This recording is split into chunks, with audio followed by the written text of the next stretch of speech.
Welcome back. This is History 1122, second half of Western civilization. This is sort of the first formal lecture. I call it The Mongols, Marco Polo, and Christopher Columbus. Now, I want to emphasize that this course is taught in every college and every university in this country. And most teachers will begin around 1500 with Columbus. Columbus is viewed as sort of the decisive breaking point in history, whereby globalization begins. Eastern and Western hemispheres begin to commingle. Diseases and culture and technology, domesticated plants and animals, all these things are now going to be exchanged after Columbus. This dramatically and fundamentally changes human history. So that is where this course generally starts, with Columbus. I'm going to back it up a bit, though, and make it a little more complicated, in my mind, make it a little more interesting. We think we know some things about Columbus. It's remarkable all that we don't know or understand about him. So what I want to do is to have you form a link in your mind between these three things: the Mongol Empire, Marco Polo, and Christopher Columbus. I'm going to link these three things together, and it's going to complicate the beginning of our course. We're going to start with European exploration and with Columbus, but this is going to make it a little more complex. Let's start with the Mongols. Let's briefly characterize them. A nomadic people, a horse-bound people, raised on horseback from childhood, moving from place to place. They don't have cities. Their entire villages can be packed up and moved in search of fresh grazing land and fresh water. The Mongols established a vast circuit of horse trails throughout Eurasia. The Mongols themselves, generally, if you wanted to find a homeland for them, it would be on the steppe lands of Central Asia. The steppe is a short band of pasture that extends all the way from Manchuria in the east to Hungary in the west. So this is thousands of miles of pasture, and the Mongols use this, of course, to subsist their livestock, horses, goats, and sheep. So the Mongols are in constant motion back and forth across the steppe, and then on occasion they will venture southward to the old sedentary, established cosmopolitan civilizations in China, in India, in Persia, Mesopotamia, later in even Europe. This elaborate horse trail system is called the yam. It's just a transliteration of the Mongol word. It's spelled Y-A-M, just like our potato. So the Mongols are a nomadic people with this yam, with this sort of medieval interstate highway system.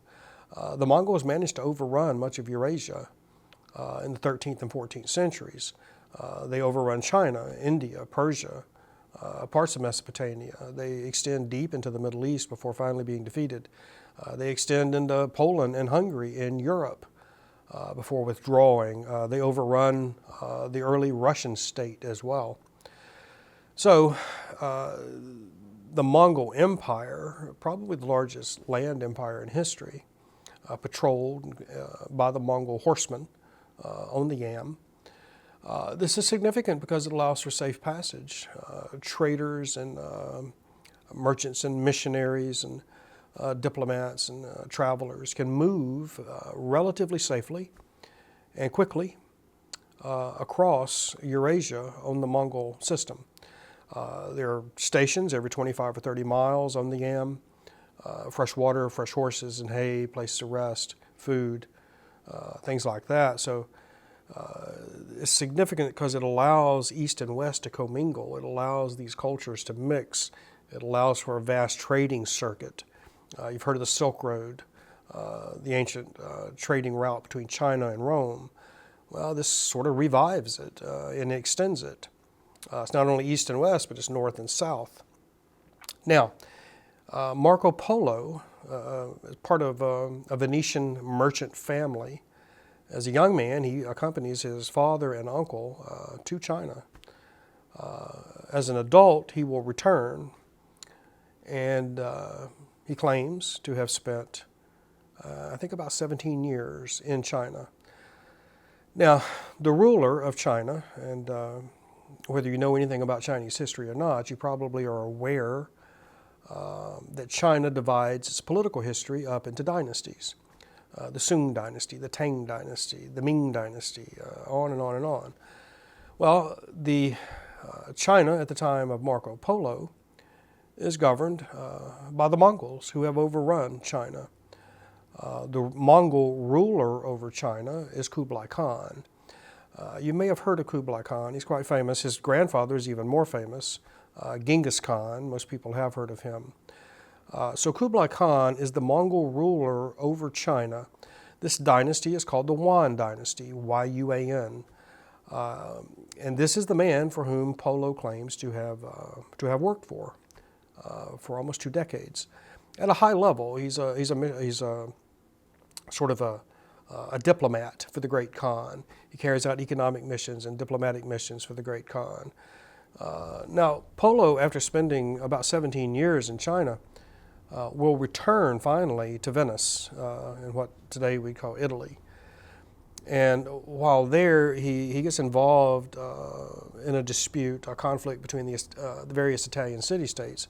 He ends up a POW and is thrown in jail. While in jail, he meets a man who is a writer. They begin to talk, and the writer discovers that Marco Polo has seen more of the world than probably anybody, traveling all the way across the Eurasian continent and then back, traveling overland to and then by sea on his return. So Polo has seen everything and is full of stories, and the writer suggests that perhaps they could collaborate and write a book. I mean, they got nothing to lose, right? They're in jail. And indeed, this is what they do. This book has a number of different titles. I like the title, The Description of the World. Can you imagine writing your autobiography and calling it The Description of the World? So Polo indeed claims to have seen many wonders across Eurasia.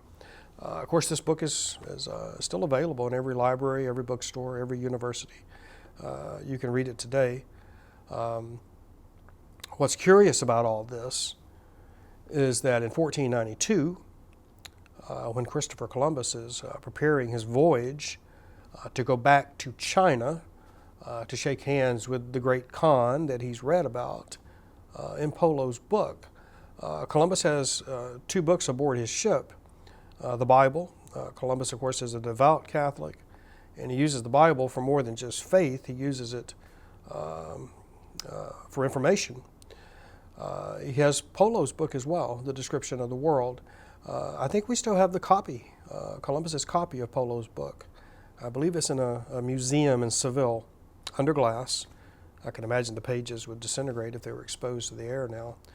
But you can actually see Columbus's notations in the margins and at the bottom of the page as he makes his calculations.